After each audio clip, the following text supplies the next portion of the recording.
आमचे कालचे शब्द आज खरे ठराया लागले.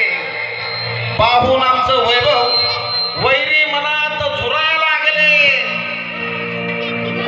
जे ठरवलं होतं साजन